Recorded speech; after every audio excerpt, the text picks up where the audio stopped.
Hey, I'm Matthew Moscoviak from CNET, and we are going to take a look at the Denon AVR E400. This is a new 7.1 AV receiver that's selling for $600, and the big change this year is Denon focused on making AV receivers easier to set up. Now that's a mission I can get behind, as AV receivers are notoriously frustrating to set up, and Denon does make some worthwhile progress. The biggest change is the Setup Assistant, an on-screen guide that walks you through the setup process the first time you fire up the AV receiver, telling you how to hook up your speakers and get all your devices properly configured. Another change is Denon's new push-in speaker connectors on the back. Now they're definitely easier to use if you're sticking with bare speaker wire, although I found them a little bit more cramped when using banana plugs. Finally, the included remote is the same as last year's, but it's still the best AV receiver remote that's currently available. Buttons are logically laid out and they're nice and big rather than the confusing jumble of tiny buttons that most receiver remotes have. Now, while all those improvements are nice, the AVR E400 still misses the mark somewhat when it comes to ease of use. For one, it's still a giant metal box, which makes it a pain to physically handle, and it's not exactly the nicest looking addition to your living room.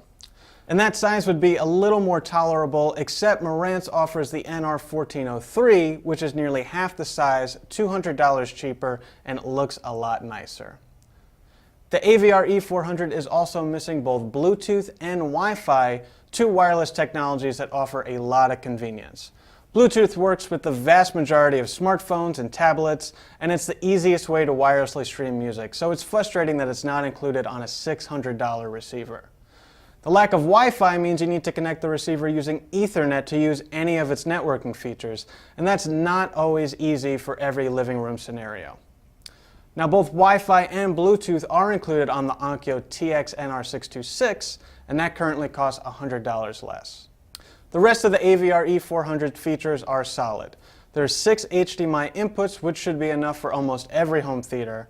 The networking features are also respectable, including built-in AirPlay, DLNA, Pandora, Spotify, and Internet Radio.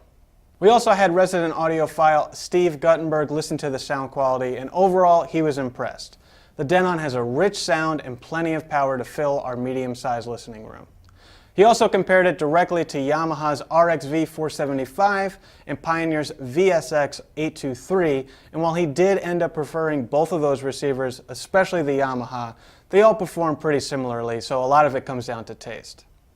But to sum it up, the AVR E400 is ultimately asking you to pay extra for its simplicity, but I don't think it goes far enough to justify that cost, especially without Bluetooth and Wi-Fi, which offer a lot of real-world convenience. The AVR E400 is a very solid receiver when judged on its own, but most buyers will get a better value from the alternatives.